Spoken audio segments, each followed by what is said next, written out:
Now, from Hollywood, romance.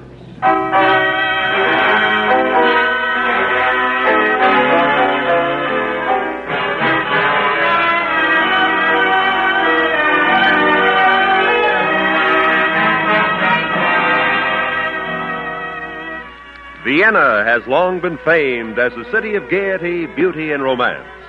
Now, the surface beauty and gaiety of Vienna is disturbed by the violent rumblings of international intrigue. Agents of many nations and causes plot and counterplot in their grim and dangerous game. This is the background for today's story. With Whitfield Connor as Blake Sawyer and Gene Bates as Marta, we bring you Robert Reif's dramatic story of intrigue, danger, and romance. The Kruetzen List.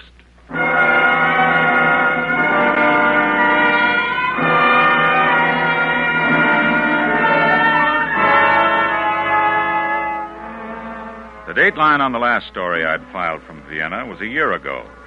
But as the plane came in over the city and set down on the airfield, I could see the place hadn't changed much in the meantime. Same city, same streets. Probably the same secret changing hands in the same dark alleys. The same fear hanging over the city. And the same airport, no change, except one. She was blonde with dark eyes, and she was heading for me.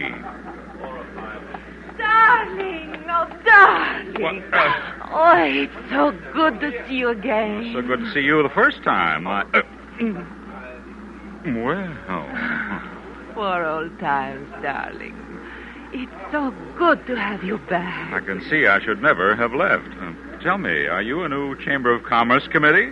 I'm sorry. I must go now. Hey, wait a minute. After that kind of build-up, you can't just run... Oh, she did. Taxi, sir? Taxi? Yeah, look, cabby. That girl who just waltzed up to me... Most attractive young lady, sir. Then I didn't just dream it. Well, bewildered but refreshed. Let's go. Hotel Gottwald. Yeah. My cab is right over here, sir. Okay, we'll swing around to the baggage ramp and pick up my suitcase, huh?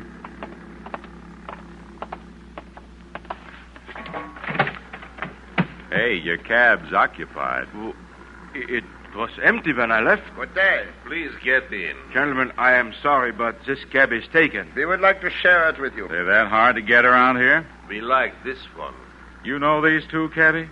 No, sir. I have never seen them before. Please, get in. Do I have a choice?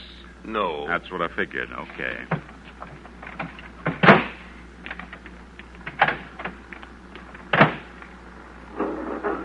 Did you have a pleasant flight, Sawyer? Sawyer? You know, this must be my day for happy reunions with people I've never met. You said Hotel Gottwald, sir? Yeah. Sawyer has changed his mind, driver. Oh, I have. Take us to number 21, Minster Platz.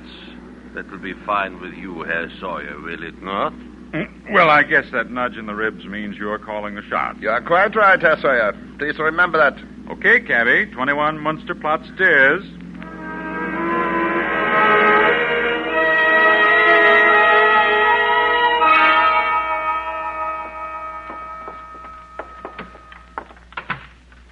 Sit down, Herr Sawyer. You will find this a nice, quiet room. Yeah, but not much of a view. We have arranged it that way. First, may we introduce ourselves? I am Karl. I am Brunner. I'm delighted. I still don't get it. Now, let us introduce you. Sorry, I've already met. You are Blake Sawyer, foreign correspondent. 3 days ago, you talked to a dying man in a hospital in Munich. He told you about the refugee organization here in Vienna, which helps people escape from the East. He told you that this organization was a front, that espionage agents were being included among the refugees. He told you a man here in Vienna had a list of these espionage agents and would deliver it to you. That is what you came to get. Well, what have you to say to this? Just that I've often wondered whatever became of the quiz kids. Now I know. Quiz kids? Local joke. Save your jokes. Simply to remind you. Your kind of memory course I could do without. Herr Sawyer, you will save us a lot of time and yourself a great deal of unpleasantness if you will cooperate. The list, please. We do not want it to circulate. This may come as quite a shock to you, but I don't have it. Come. Look, I'm not kidding. Suppose your thumbnail sketch of me is true. Suppose I did come to Vienna to get that list. Well, when would I have had the chance? You boys jumped me right at the airport, you remember? Someone else approached you there before we did. The young Fräulein. She gave you the list. It's a bad guess. She didn't even give me her phone number. We repeat, this is not the time for jokes. Who's kidding? Hey, look, you can search me all you want, but you won't find it. I don't have it. Then what did you do with it? I've never seen it. You're lying. You got a lie detector around here anywhere? Who were you to contact here in Vienna? You know, that last punch knocked his name right out of my head. In that case, we'll see if we can't knock it back in again. You may proceed, Carl.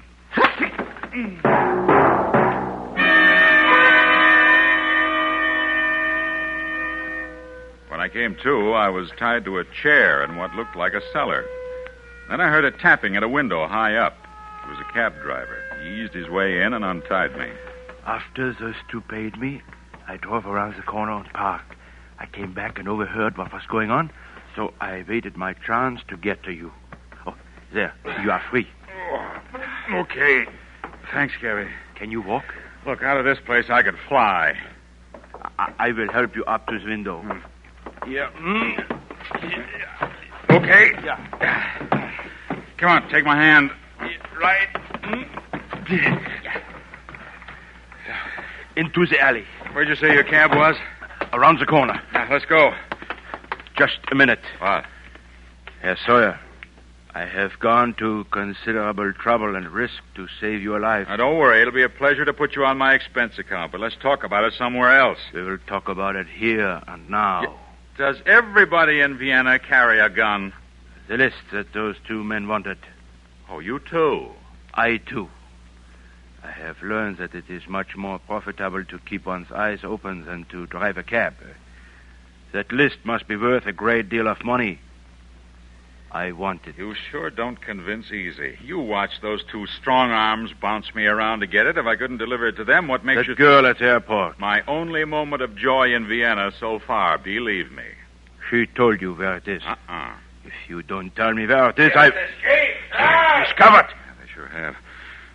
2 to 1, they'll be swarming all over this alley in a few seconds, and 5 to 1, they'll be just as mad at you as they are at me, cabby.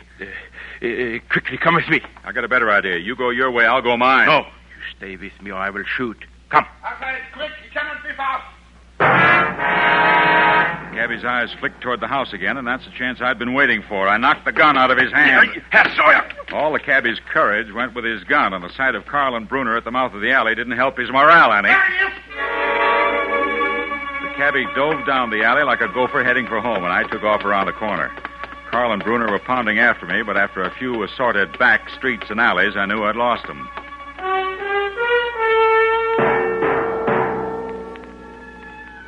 Ten minutes later, I ducked behind an ash can to get my breath and take inventory. So far, nothing about it made sense, particularly the blonde at the airport and her welcome home, darling routine. Right now, of course, I'd have given anything to get with her long enough to find out how she figured in the deal, but how do you go about finding one stray blonde in a city full of them? My original instructions were to go to the hotel and be contacted there by a man named Kruetzen. Well, that looked like my only lead, so I followed it up.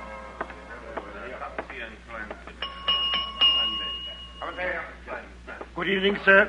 I got a reservation. Sawyer. Yes, sir. Will you sign here and... Oh, your face, sir. Well, it'll have to do. Those bruises. You have been in an accident? No, there wasn't anything accidental about it. Sir? Skip it. Look, has anybody been asking for me? No, sir. You're sure about that? It's pretty important. Quite sure, sir. I've been on duty all day, and there are no messages of any kind for you. Okay. If somebody does come in asking for me, I'll be in the bar. Tell them they can't miss me. I'm the one with the lumps. Very well, sir. The bar is right through that door. Huh? Yeah, I see it. Well, what do you know? What is it? In the bar, the end stool. You know her?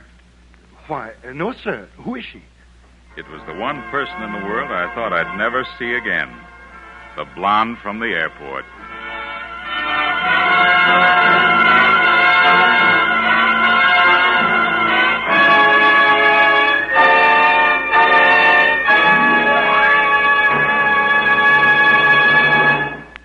We will return to romance and our story, The Kruetzen List, in just a moment.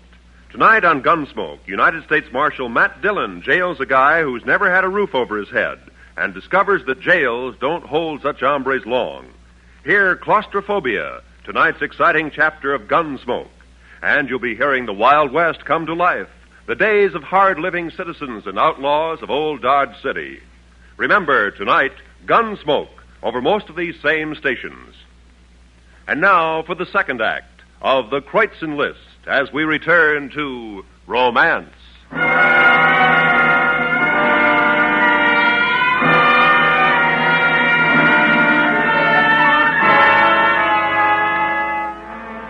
Well, I guess along about now, the only thing in this mixed-up deal that could have surprised me was the sight of the blonde at the bar. There was a vacant stool beside her. I moved in on it. Hi. What? You? Me. Just call me darling, like the last time, remember? I don't. Yet not so fast, sugar. What's the matter? No big smile, no kiss. Let go of I me. must be slipping. Not until you tell me how you fit into this deal.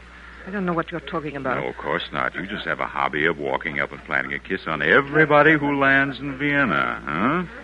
This is make 'em feel at home week, maybe? I said let go. Right afterward, two big apes knocked me around because they claimed you'd slip me a piece of paper. Of course, you wouldn't know anything about that. Or would you? Get out of my way. Sure. Just as soon as you tell me what the deal is. Bartender, Ja, brother. this man is molesting me. So? Well, you're just full of phony routines, aren't you, Fräulein? Let go. Look, you big lug, you keep your nose out of it. Get your hand off me. Hey, wait a minute, Fräulein, come back here. Let go of me, you're off. You will do nothing, my friend.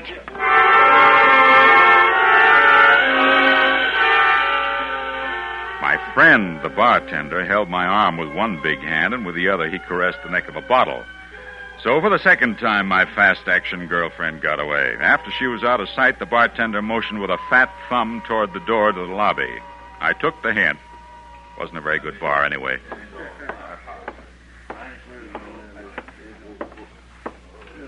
Herr Sawyer, Huh? I am Rudy. So? I work for Kruetzen. Kruetzen? Where is he? He told me to come instead. He was afraid he was being watched. He told me to deliver this envelope to you. The list? I do not know what is in the envelope. He only told me to deliver to you. Well, maybe this deal is winding up after all. Now, wait a minute. This is just a business card, looks like. Why, yes. Der Bäcker Stutzend. Adolf Kruetzen, 13 Königstrasse. The Baker's Dozen. That is the name of Kruetzen's pastry shop. Baker's Dozen. There's some more printing on the card. That is his motto. Der Bäcker Stutzend ist der Ort zu gehen. I better check my translation. The Baker's Dozen is the place to go, right? That is right, that is right. It is what you call a slogan for the business. Well, that's just dandy. Of course, it doesn't help any. Is there no writing on the card? No message? Oh, not a thing. Huh. Yeah, looks like a little scorched place on the back here. Why would he send this card to you? That's a good question, but I'm stuck for an answer. Any particular reason why he calls his shop the Baker's Dozen? Mainly because Baker's Dozen means 13, and the shop is located at number 13 Königstrasse. Oh, yeah, that's just great. Just when I think the deal is falling into place, I wind up with a handful of nothing.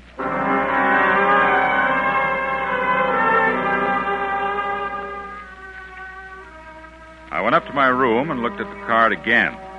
I heated it with a match, but no invisible writing appeared. The Baker's Dozen is the place to go. So maybe he wanted me to go there, but why the roundabout invitation?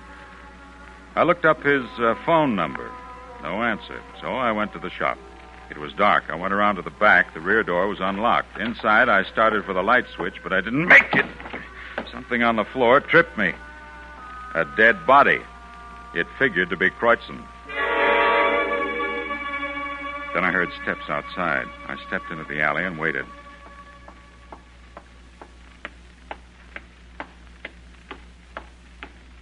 Then I grabbed him. Oh, sure. It had to be you. Every time things get dull, up you pop out of nowhere. Let go of me. Oh, sorry, not this time. Your friend the bartender isn't here to help you either. Inside. Turn on the light. The light. Yeah. He's real dead. Kruetzen.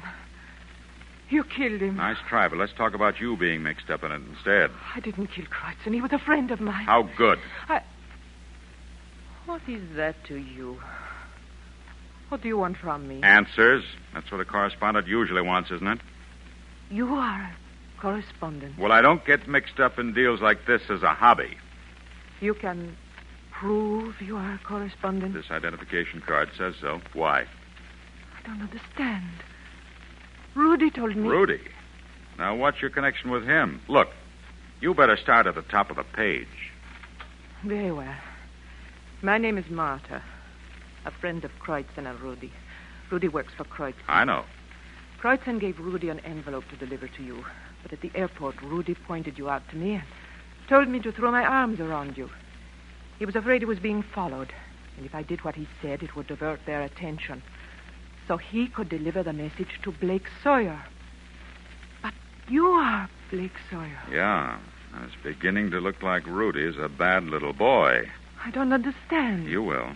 Well, at least it's good to know we're both on the same side, Martha. Yes. To me, too. I thought you were an enemy of Kruetzen. Lady, if that routine at the airport is how you greet your enemies, I'd love to be your friend. I was only trying to help. But I must admit it was not an unpleasant assignment. No. It sure isn't.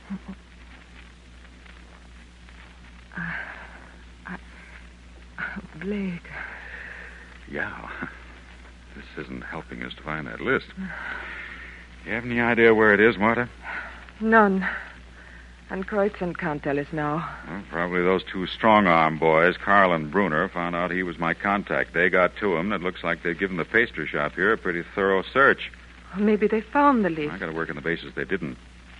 That business card's obviously the key. The baker's dozen is the place to go. Yeah, so here we are. So what? I don't know. Maybe... Hey, hold everything. Look, Martha, baker's dozen means 13. That's the way bakers used to sell things. They'd throw in an extra one, but they don't anymore. Not many of them. I know Kruetzen didn't. Those boxes of rolls on the shelf behind the counter. You take the boxes in that end. I'll take these. All right. Now look at every one of them. Count the rolls. 12 in this one. And 12 in this. Well, keep at it. 12. 12. Well, it's got to be here somewhere. Blake, there are 13 in this box. Well, let's have it.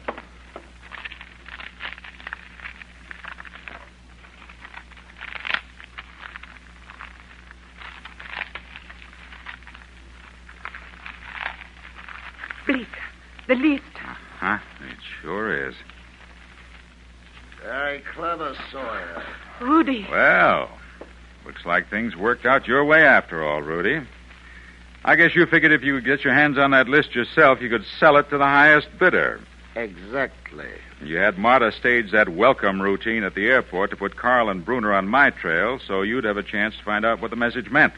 That scorched part was your attempt to find out what the invisible ink would bring out. Unfortunately, I could not, so I decided to deliver the card to you and let you solve the puzzle for me. Mm-hmm. Which you have obligingly done. Oh, I'm always one to oblige, Rudy. Give me the list. That came from the front of the shop. Look, Carl and Bruner outside the window. Come on, out the back. Hurry. Down the alley. No, it's a blind alley. Oh, great. They've got the front bottled up. Hey, that grating over there. The soil. Any old port in a storm, believe me. Come on. I slid the grating to one side and we climbed down the ladder just as one of them ran into the alley.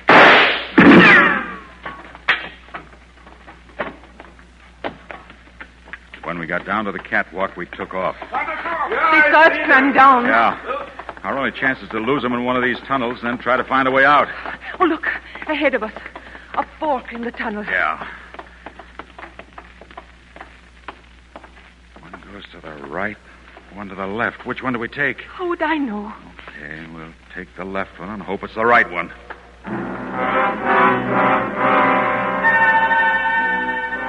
At the bend in the tunnel, we stopped and looked back. We could see the silhouettes of Carl and Bruner as they reached the fork. They stopped and looked down both tunnels. One of them took the other branch. The second one came our way.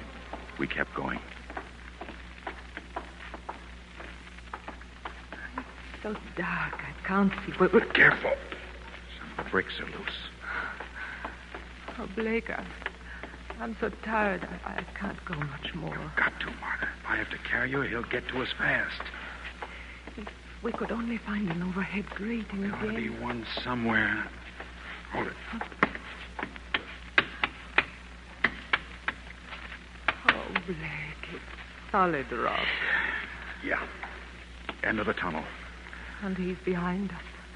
Oh, Blake. Well, I can think of better places than a Viennese sewer for a farewell scene. What do we do now? Come up with something corny like it's been nice? I'm so scared. If only we... Wait a minute. Huh? What is it? If you can't beat him, join him. Or rather, let him join us. What do you mean? Okay, Marta, I found an exit. Blake, are you going crazy? Get back against the wall. Come on, Marta, hurry up. Out this way. But I don't. If he thinks we're getting away, he'll... Wait. Huh? Yeah, it worked. Here he comes on the double. Now keep back.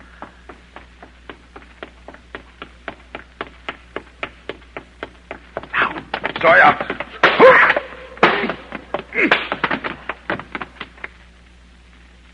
Thank heaven. Oh, Blake. Yeah, I know. But just try and save the breakdown till we get out of this rat trap. After that, it's on the house.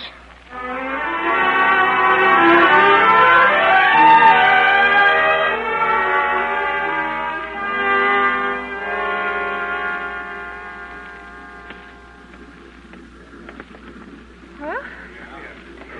There's your plane, Blake. Yeah. Well, Marta? That's funny. We've known each other less than 24 hours, but it seems we've spent half our time saying goodbye. I know. What will you do now? Well, I'll turn the information in this list over to the government's concern, and then I'll write my story and get a nice fat scoop out of it. And then? And then I'll start beating the woods for another lead that'll give me an excuse to come back here to Vienna. You will come back. Oh, you know it. I hope things won't change any when I come back. You mean the city, of course. Oh, yeah, the city. Oh, I'm sure it would be the same Vienna. From the same airport? Of course. How about the same girl at the airport waiting to throw her arms around me? I think that could be arranged, too. But there'll be one difference. Oh? Next time, I'll mean it. Next time? This time. Darling. It's wonderful. It is? Yeah. You know, this is the first time you've put your arms around me that I didn't get hit over the head.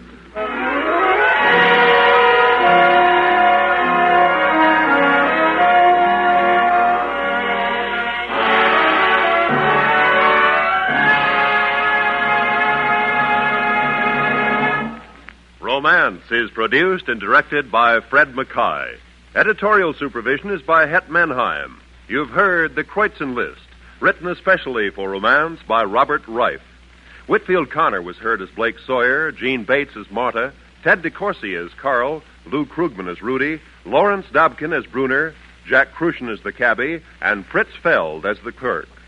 And now this is Roy Rowan inviting you to hear Romance next week and every Saturday morning at this same time.